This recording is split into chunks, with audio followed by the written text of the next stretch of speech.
What's going on, everybody? Justin here. Uh, Again, very raw feelings here. Of course, this is not normal, not usual that we do an emergency pod like this. Doing this completely kind of on a whim in a lot of ways. Just because I feel as though there might be people that listen to this show, people that are on our Patreon, people that appreciate knowing what we have to think about certain things, and what we have to say about certain things, and you know, being that voice for them. Um, just under an hour ago, Triple H made a tweet that unfortunately announced that uh, Windham Rotunda, also known as Bray Wyatt, had passed away today. Now, details, of course, are unknown. um, you know, the tweets and comments and posts and all of that are still rolling in. Very, very hard to watch, but and read. But they're rolling in from his friends, peers, people who've known him, people who are fans of him, um, everyone under the sun, about what this person meant, what this man meant to them. And I wanted to get on here to not only just kind of talk about what Bray meant to me, and I sent out a link to a couple people on the team, and hopefully they'll be able to get in. I'm just recording. I'm doing this all on a whim, and I just want to talk about Bray Wyatt and talk about the good things about Bray Wyatt. And I know we have a I don't know, we talked about him a lot, you know. We talked about a lot on the show, and we talked about him candidly. We talked about the things that we felt as though obviously are not things of his own creation or things that he could help. Obviously, like just the creative part of a Bray Wyatt and what that meant to a company like the WWE and what they're able to do and what they're capable of doing. And I think that there was never a question in the damn near 10 years that we've been talking about Bray that we did not think that he was one of the most talented and most creative people in the company. I think that was something that was never in question. It is never in question, and it's immeasurable the effect that he had on people and that he's had on fans, he's had on people that he's worked with, things that he's brought to the game. Um, just from characters to music to sayings to things that you just seen. We've never seen anything like it before. And I think that like a lot of times, um one of the biggest things that we loved so much about Bray, and that's myself, Meelz, and a lot of other people, on the team, and just with us, a lot of things that we loved about Bray was the fact that like even if we did not understand what it was connecting with certain people. And I wanna have Armand join me here. Armand, I just kind of hit play and started talking.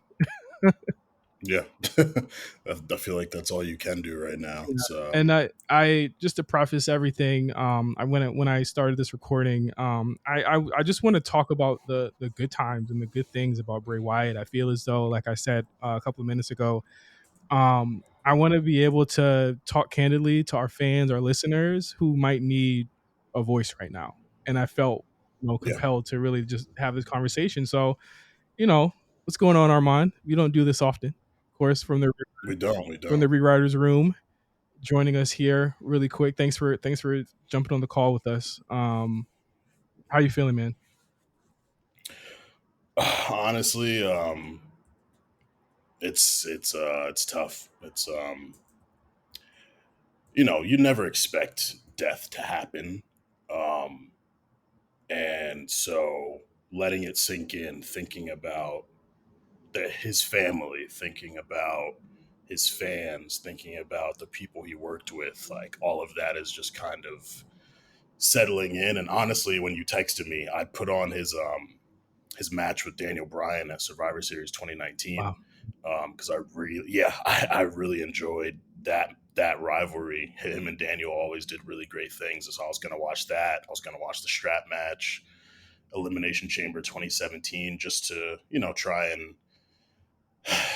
try and feel good Yeah. throughout all of this. But I think that was yeah, it's tough, I man. think that's interesting too to get to the rivalries that he's had. I think that we always say it on the show. There were so few people that actually understood what Bray Wyatt was as a worker as well as a Hmm. character. And I think Brian Danielson was one of the few people that understood it. And I think it's because those two dudes were just as tapped in and wired in and crazy together. Like Ryan on the mental side of what makes wrestling work, and him just being a smaller guy, right? Just to base off of Bray, him being a smaller guy and him being able to make Bray's offense look so crazy. And you mentioned the Survivor Series 2019 match, and he was bumping like crazy for him.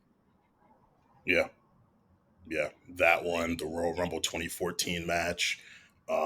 Bray looked at his absolute best in the ring when he was opposed from Daniel Bryan. Yeah, absolutely. So Absolutely. And those two feuds were feuds that got into the psyche of a like insane workaholic wrestler like Daniel Bryan at that time in the company. The first one, as you just mentioned, from Royal Rumble when he joined the Wyatt family, one of the biggest moments for Bryan's career.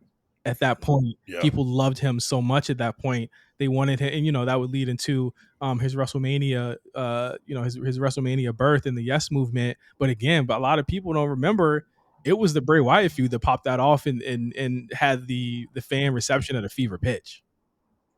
bro, him sitting on top of that cage, having everyone say the yes, it was incredible. Absolutely. It was incredible, and Absolutely. it's in large part thanks to Bray. Yeah, and then you go to the Survivor Series match in 2019, two different characters, still crazy, right? Like still Yeah, very unhinged. Daniel Bryan, I think he was still knee deep into his that little he was like the heel side of him was still out there, right? He was like the uh yeah, crazy goat man at that time.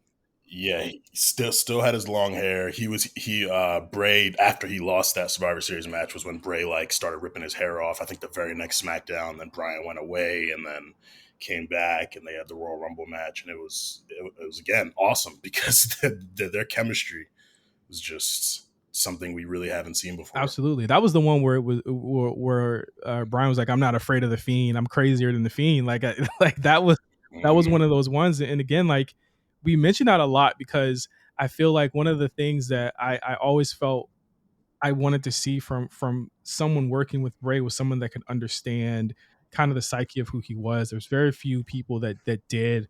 I would say like as another fringe kind of foil to him, Roman Reigns was another good person, and especially For sure. and it sucks so much that like I don't know what happened there. I don't even really want to get into it, but I feel like their styles are just diametrically different in their careers at that Yeah. point that we never got to see that again.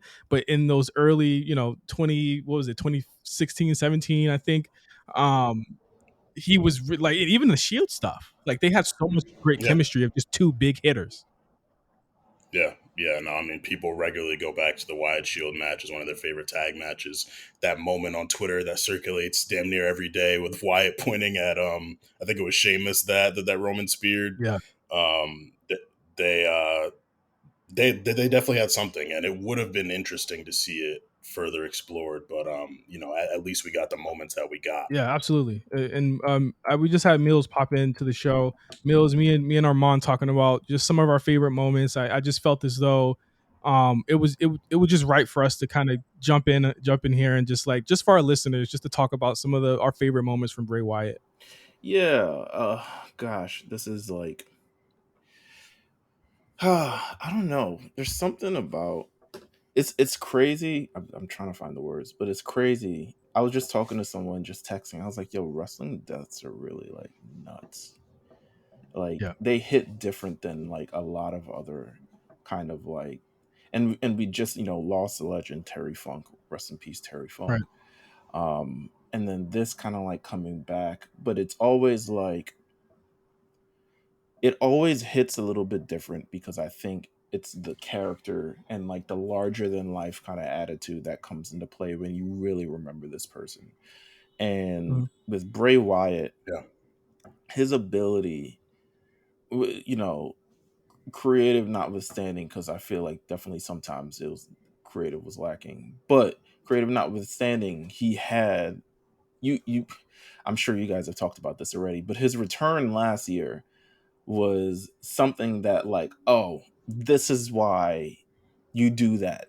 You know what I'm saying? Like Mhm. his Hmm. ability to kind of like captivate a room, his ability to really like um to attract an audience and Mhm. captivate them with his words. You may not even fully understand everything he's saying. Maybe everything that he's saying hasn't played out yet, but there are definitely words. I would say my favorite Bray Wyatt memory is, and I know people, at the end of it doesn't get as much praise as the beginning of it, but really Mhm. that he's had two separate programs with Randy Orton that have been incredible.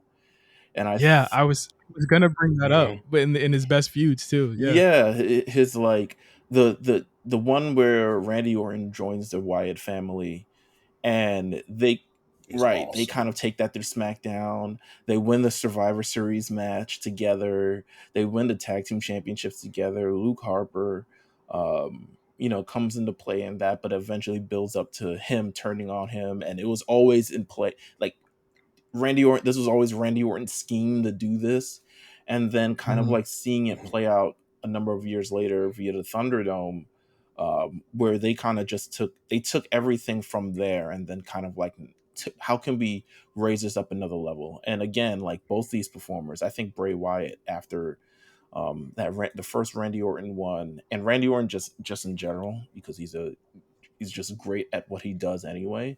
Both are Yeah. like kind of at their peak performance, and we watched the viral moment. He RKO'd a man who's on fire, like that is and the willingness to set yourself on fire, like not Yeah. even just like not even just like we've seen an arm. Yeah.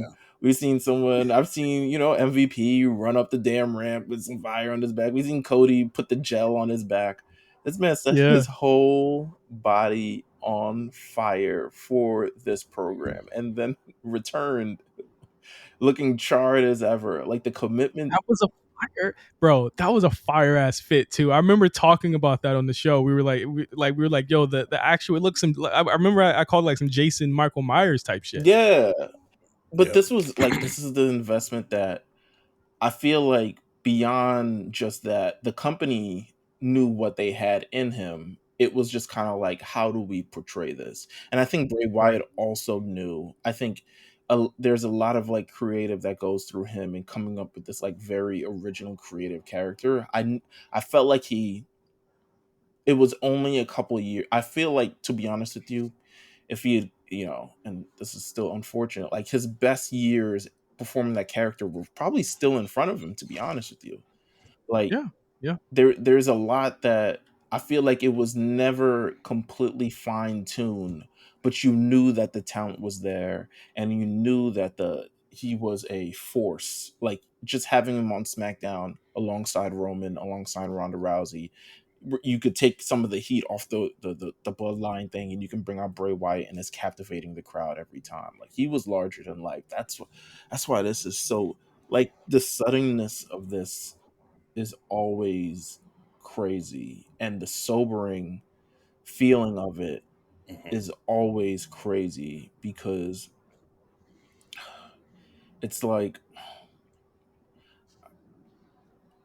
I mean, you mentioned Randy Orton, yeah, and we were talking about some of the best feuds. Armand brought up that he was watching the Daniel Bryan match from Survivor Series 2019. We brought up Roman and how I wish that him and Roman had kind of gotten it together and they were able to work together again. Because remember, I was saying when he came back, I was like, he's the biggest baby face on the show. Roman might have to like nut up and really like show some love to Bray. You know what I mean? Like I right. wish that they got a do, but he of course had John Cena, another one like legendary. This is a guy Bray Wyatt who got a Undertaker match. at WrestleMania. You know what I'm Yo, saying? Like go this guy, look at that video package because it's crazy. Bray Wyatt carries that entire thing. Like he's the one who yeah, tells the story. He's the one who carries it because at that time Undertaker hadn't been seen since he pretty much since he lost to Brock. yeah.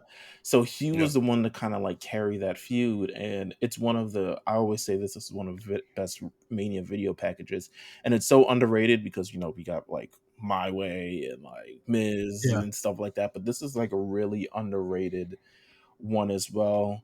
Um, he's just he's just fantastic all over, and clearly you can look on Twitter, you can kind of see his programs and like how everything is. He's absolutely respected by his peers, and um, one of you know what's crazy? go ahead. Joe Gacy was on Corey Graves' podcast, and I was listening to that earlier today. And he's talking about Bray and the comparisons that they had. That was one of the big comparisons that they had. When he started the Schism character and just the reverence that he had for Bray Wyatt. I saw his tweet scroll past my timeline just now, and thinking about him as well.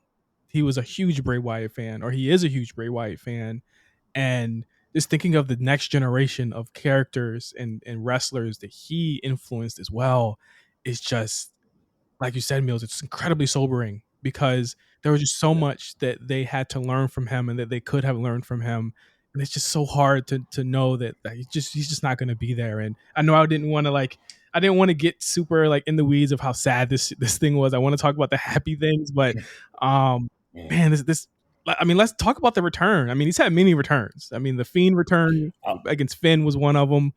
Um, yeah. that was crazy. He had a return with Matt Hardy, which was during the more zany aspects of his character. One of the rare times he was a babyface as well. With Matt Hardy. Yeah. And then we had the big return last year at Extreme Rules. Can we? I was actually at that show Oh too. my god, what was Like, that like? bro, the excitement from fans. No, like everyone knew it was gonna happen. And the So you could tagline, just it feel. was the tagline for that one, wasn't it? You'll never see it coming, or something like that for Extreme Rules. I want to say Nah, that was SummerSlam 2020. okay, okay. Um, yeah, but I mean, That like was Roman. That was the Roman ex- return. yeah, that was Roman. Yeah. But like that's what everyone was talking about. And it was like Extreme Rules was a really good card. Like you got that Donnybrook at the beginning, you got the fight pit, you got a lot of good stuff. But everyone was just waiting. It was like, yo, is Bray gonna come back and interfere in a match? Is Bray gonna like what's he gonna do? And that moment, the lights going out, all the different characters popping up around the room, that pop, like those are things that you just can't lie about. You can't historically revise any of that. Like the investment, the excitement of him coming, it was a really crazy moment, I like extremely crazy. It was one of the loudest, and you could feel it on TV. One of the loudest crowd reactions I have ever heard in my life. The reactions on Twitter at that moment, the fucking work rate didn't matter. At that moment, Nope. the programs that didn't quite work out didn't matter. The weirdness didn't matter. It was that moment when he comes out and you see that motherfucker's And face, it was and a genuine moment. Like I feel like he lost himself within the Yeah. moment. Like it felt very much so like this is the return of who he is, but it also felt genuine of like, wow, this is how much I appreciate it because he was gone. He was, essentially like released. It kind of felt like the end of a story without the end of the story. But when he came back, he's like, you know, the people have accepted him and there are people that love him. And it was just like a very genuine. I ranked that with, the Edge return 2020 and all this other stuff like that. Like it's a real kind of like moment where you're taken aback. You kind of settle within the moment. You look around. You see the entire. I mean, they came in with the new beat. I was like, whoa, who produced this? Wait a minute. Bro, that theme song was Yeah, so it fire was too. crazy. It's nuts. And you also got to think about everything they did before that with the QR yeah, codes, with like all of those house shows where they would cut the lights and everyone would put their flashlights up. Like they rolled it out like it was an album. Like they really invested in him, for all the and Fireflies. bro, it was honestly incredible. You're crazy. Listen, man, this is Man, there's just so much to this character. Like the tropical Yeah. shirts, the old NXT. I remember watching NXT when he debuted with the vignettes, and people were like, this is a young Waylon Mercy," and that was the comparison. And then for Bray to take that character and say, no, no, no, no, no, no, that's not what this is. This is a preacher. This is a leader, not a cult leader, a leader. This is Mhm. somebody who has his own family, who has his own, his own congregation, his own people. Yes, the whole world is in his hands. All of that, that all matched up. But I've never seen it. When we talk about this a lot on our shows as well, reinventions. We talk about Chris Jericho reinventing himself, Roman Reigns reinventing himself, Bray Wyatt reinvented himself in a way that is uncomfortable. And I don't know how many stars or wrestlers could do this, because he reinvented himself, y'all, as a person where you could not see his face. And I think that is so rare to happen, and it work. People knew that was Bray, but they called him the Fiend. You know what I'm saying? Like that was different. Then you had Bray show up in that fucking tight ass sweater and actually matches. Yeah. You know what I'm saying? Like that was insane. You don't get a lot of wrestlers who take that kind of like creative risk with it, nor do have the latitude to be able to pull it off, nor do have the latitude to actually be able to like actually implement it. Like again, that's the respect of like Bray Wyatt's character, like giving him this, knowing the talent that he has, giving him the latitude to be able to kind of like take it where he wants to take it, but then also knowing that he could do it. There's not a lot of wrestlers that could do that. There's so many wrestlers who, I mean, Bray Wyatt ultimately was a showman, kind of like the presence overall in the ring. It was never really about the in the ring stuff. No, no. It was all about kind of Never. like understanding, and that's why he worked so well in WWE. And probably, I don't know if we would have ever worked anywhere else, because WWE has the budget to be able to pull off this man's wildest imaginations and machinations. Like it took it so far. And yeah, WWE just finally put out the tweet, and it's crazy to see. Yeah. I mean, we got to talk about the Firefly Funhouse match too. Like that in the pandemic, when wrestling changed completely, and we were like, what is WrestleMania going to look like? And then we saw what the producers and they were able to put together for the Boneyard match. And then we get the Funhouse the very next night, Mhm. and all of the callbacks, all of the character work, the humor, the inside jokes. Like this man to John Cena sang Nikki Bella's theme song. that shit popped me so hard. Like it was I incredible. mean, the Funhouse match. This dude got his own final deletion. I think we forget about that too. I was, I think was I there for that? I don't remember what state it was in. I was there for one of those Matt Hardy things, but the actual like was it the Wyatt compound match or something like that, or the final deletion? One of those. I forgot what they called it. Um, He did a few of those type matches. I remember Wyatt family did one with New yes, Day, and then yeah, Final Deletion, and then Wyatt Compounds with Randy Orton. yeah, because then there was the House of Horrors match, and that was Yeah, House of that Horrors. match had one of my most out of pocket tweets of all time. I think it's gone now. When Bray is in the car, and I think I put when you play the Tessa Blanchard fart MP3 in the Uber. Oh my god. Listen, man, but Bray gave me that. The way he looked in that car, he gave me that, man. He gave us so much like material, serious, comedic, everything in between. And I just wanted to take this time to bring up some of our favorite moments. Obviously, we're going to talk about this a lot more next week on the show. We're going to talk about this a lot more in the coming days. But I wanted to show the respect to me, a modern day legend. I'm just gonna I'm gonna label it now. We got to. He's a modern day legend. Like the reaction, the connection to the fans, what he did for the game. He is a fucking legend, and we don't. It never gets easy to talk about this ever, but it's it's something that I think that we can all kind of agree on here, that Bray Wyatt is somebody that actually meant something in this crazy fucking business that's full of tribalism and all of this stuff. Is something that we can all agree on, is that this motherfucker made us feel something. So I want to say rest in peace to Windham Rotunda, Bray Wyatt. I want to send condolences to his family, his friends, his children, more than anything. And I want to, lend our condolences to his fans and our listeners who listen to this show. We're here for you. We're here with you, and we mourn with you as well. So, for Meelz and Armon, I want to thank you guys for listening to this, and just how raw this is, and just how out of the blue this is. And thank you for listening to us, because I just felt as though it was on my mind and on my heart to talk about Windham Bray in this moment. And thank you guys for listening, and we'll talk to you guys soon. So we're signing off now, and yeah, I'm going to watch some Bray Wyatt matches now. So see you guys later. Peace.